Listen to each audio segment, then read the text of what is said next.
उत्तर प्रदेश में 125 टीबी रोगियों को सरकारी अधिकारी गोद लेंगे। उप मुख्यमंत्री ब्रिजेश पाठक के निर्देश पर यह पहल की गई है। टीबी रोगियों को पौष्टिक आहार और उनके उपचार की देखरेख के लिए निक्षय पोटली का वितरण किया जाएगा। उत्तर प्रदेश टीबी मुक्त भारत बनाने में महत्वपूर्ण भूमिका निभा रहा है। मदद के लिए 39,151 निक्षय मित्र बनाए गए हैं।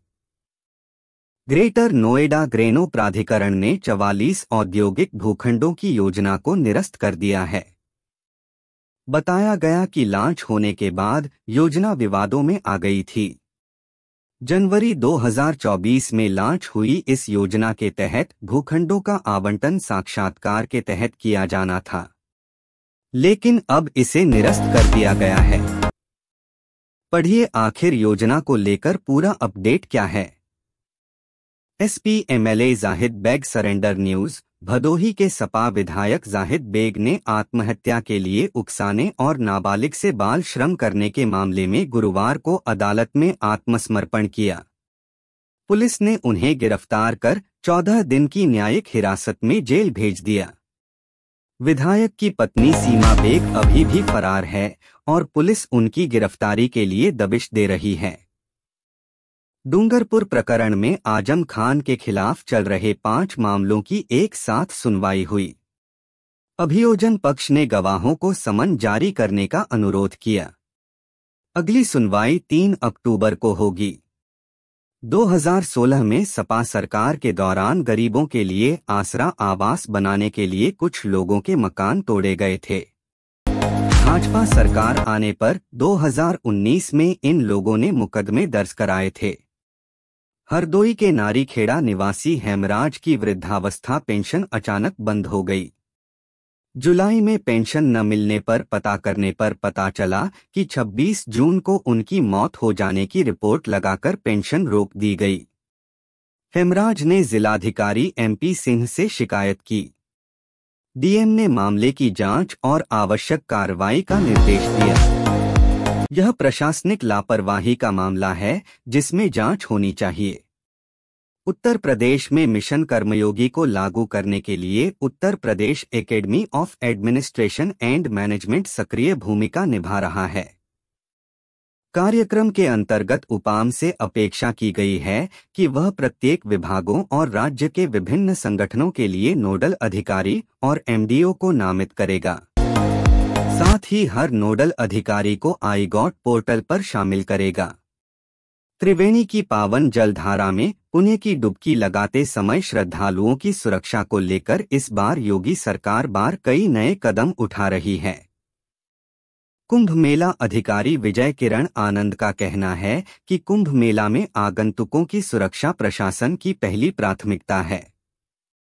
इसके लिए घाटों और नदियों में सामान्य परिस्थितियों से लेकर किसी भी दुर्घटना की स्थिति में विशेष सुरक्षा सतर्कता रहेगी।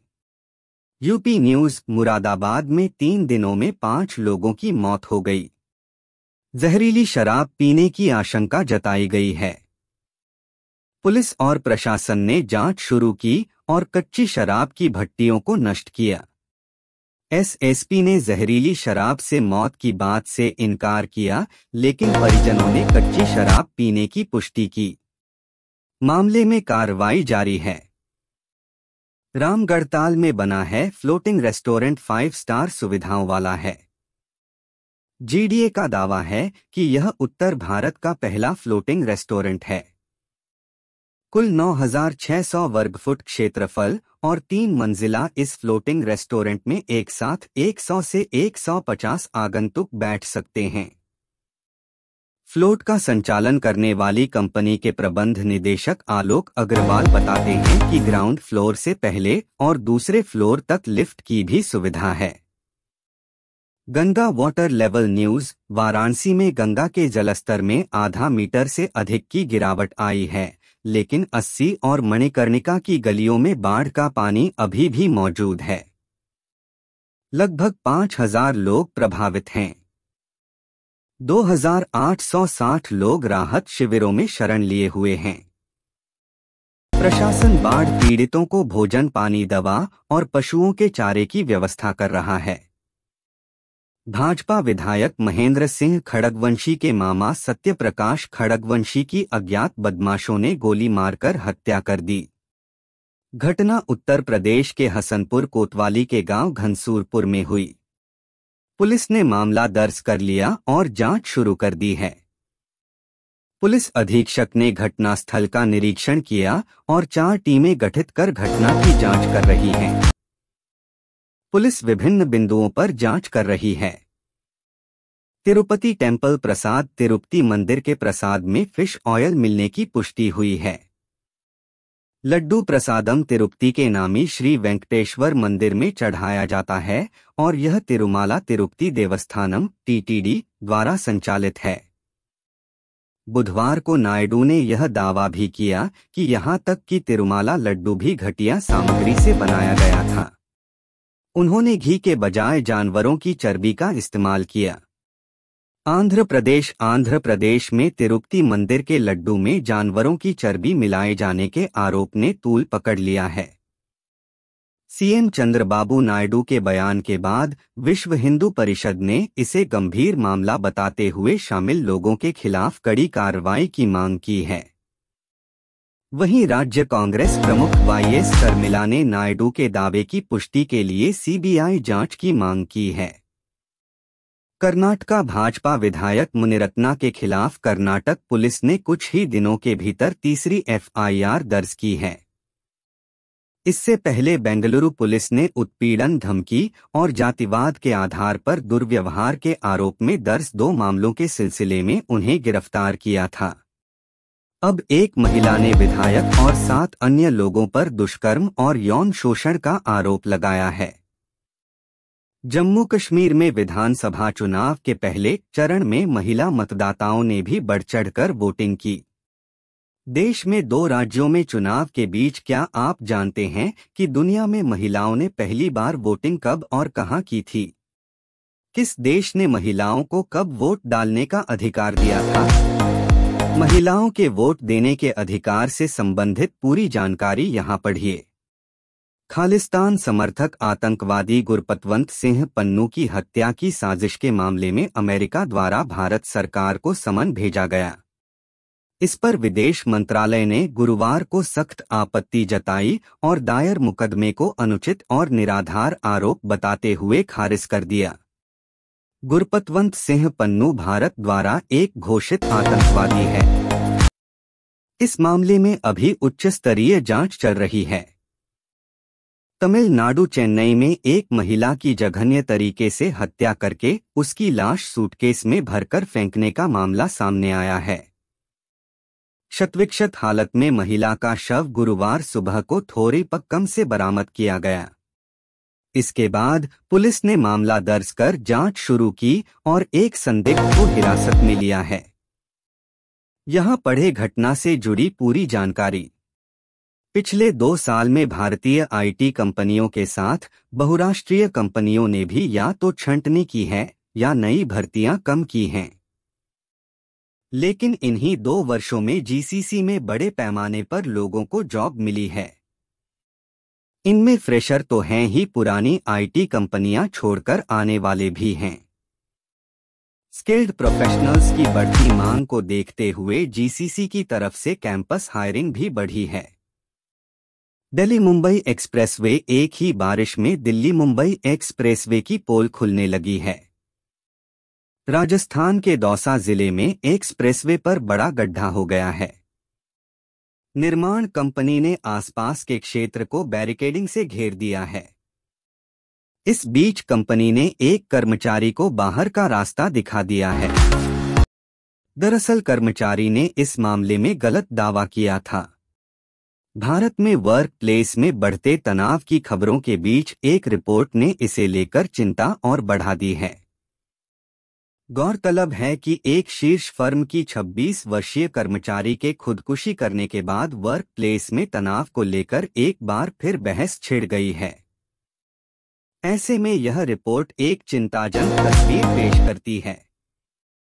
पढ़े रिपोर्ट में क्या क्या बताया गया है। Popular actress Urvashi Rautela acting से ज्यादा अपनी खूबसूरती के लिए जानी जाती हैं। इसके अलावा एक और वजह जिसकी वजह से वो चर्चा में रहती हैं, वो है ऋषभ पंत संग अफेयर की चर्चा की वजह से। अब इस मामले में एक्ट्रेस ने हाल ही में एक इंटरव्यू में खुलकर बात की है। एक्ट्रेस ने बताया कि उनके लिए आरपी का क्या मतलब है। फैंस की नेशनल क्रश तृप्ति डिमरी आज बॉलीवुड में एक अलग जगह बना चुकी हैं। हर एक अगला डायरेक्टर उन्हें अपनी फिल्म में कास्ट करना चाहता है। हालांकि एक्ट्रेस का एक ऐसा पास्ट भी है जब फिल्मों में आने के लिए उन्हें रिश्तेदारों से काफी ताने सुनने को मिले। इस बात का खुलासा उन्होंने हाल ही में एक इंटरव्यू में किया। आदेश श्रीवास्तव की पत्नी और पहली ही फिल्म से फैंस की पसंदीदा एक्ट्रेस बनने वाली विजयता पंडित ने हाल ही में कई खुलासे किए। उन्होंने एक तरफ जहां शाहरुख खान और आदेश श्रीवास्तव के बीच की बातचीत के बारे में बताया, वहीं दूसरी तरफ उन्होंने कुमार गौरव संग अपनी रियल लाइफ लव स्टोरी पर खुलासा किया। उन्होंने बताया कि कैसे बंटी ने उनका और रीमा दोनों का दिल तोड़ा। 25 जून 1975 में भारत में लगी इमरजेंसी पर कंगना रनौत अपनी फिल्म लेकर आ रही हैं। इस मूवी में वह भारत की पहली महिला प्रधानमंत्री इंदिरा गांधी का किरदार अदा कर रही हैं। फिल्म को अब तक सीबीएफसी की तरफ से सर्टिफिकेट नहीं मिला है, जिसकी वजह से अब बॉम्बे हाई कोर्ट ने सेंसर बोर्ड को फटकार लगाते हुए अल्टीमेटम दिया है। कपिल शर्मा और सुनील ग्रोवर की जोड़ी 5 साल के बाद फिल्मी पर्दे पर लौटने के लिए बिल्कुल तैयार है। नेटफ्लिक्स ने इसके पहले एपिसोड के गेस्ट का नाम भी रिवील कर दिया है। इसको लेकर एक प्रोमो जारी किया गया है। वहीं पहले सीजन में राजीव ठाकुर के फैंस उनकी कम स्क्रीन टाइम को लेकर खास नाराज थे, जो कि इस सीजन खत्म होने वाली है। ब्रिटिश बैंड कोल्डप्ले जहां भी परफॉर्म करता है, वहां पर रॉक कर देता है। अब ये बैंड एक लंबे इंतजार के बाद अपने music of the spheres world tour के लिए इंडिया आने वाला है। साल 2025 में ये रॉक बैंड इंडिया में परफॉर्म करेगा। कोल्डप्ले के इंडिया टूर की जानकारी मिलने के बाद फैंस अपनी एक्साइटमेंट को रोक नहीं पा रहे हैं। भारतीय टीम को विश्व विजेता बनाने वाले कोच राहुल द्रविड़ ने भरोसा जताया है कि गौतम गंभीर अपने काम में सफल होंगे। गंभीर ने टीम इंडिया के हेड कोच के तौर पर द्रविड़ की ही रिप्लेस किया है। द्रविड़ ने कहा है कि गंभीर के पास वो अनुभव है जो एक कोच को चाहिए होता है और वह इसका फायदा उठाएंगे। दलीप ट्रॉफी के तीसरे राउंड में इंडिया डी के लिए खेलते हुए संजू सैमसन ने ताबड़तोड़ बल्लेबाजी की। संजू ने 83 गेंद का सामना करते हुए 3 छक्के और 10 चौके की मदद से नाबाद 89 रन बनाए। वहीं देवदत्त पडिक्कल, केएस भरत और रिकी भुई ने अर्धशतकीय पारी खेली। श्रेयस अय्यर अपना खाता तक नहीं खोल पाए। दिन का खेल समाप्त होने तक इंडिया डी ने 306 रन बना लिए थे। बांग्लादेश के खिलाफ खेले जा रहे पहले टेस्ट मैच में भारत के रविचंद्रन अश्विन ने पहले ही दिन शानदार पारी खेली और शतक जमाया। ये अश्विन के करियर का 6ठा टेस्ट शतक है। अश्विन ने अपना पहला शतक साल 2011 में बनाया था और इसके बाद वह कई बार अपने बल्ले से टीम के लिए संकटमोचक की भूमिका निभा चुके हैं। अफगानिस्तान क्रिकेट टीम विश्व क्रिकेट में लगातार आगे बढ़ रही है। साउथ अफ्रीका को पहले वनडे मैच में मात देने के बाद तो अफगानिस्तान ने सभी को हैरान कर दिया। 2-0 के बाद अब ये टीम वनडे में उलटफेर करने में माहिर हो रही है। साउथ अफ्रीका को दूसरे वनडे में हर हाल में जीत चाहिए होगी, नहीं तो अफगानिस्तान आसानी से इतिहास रच देगी।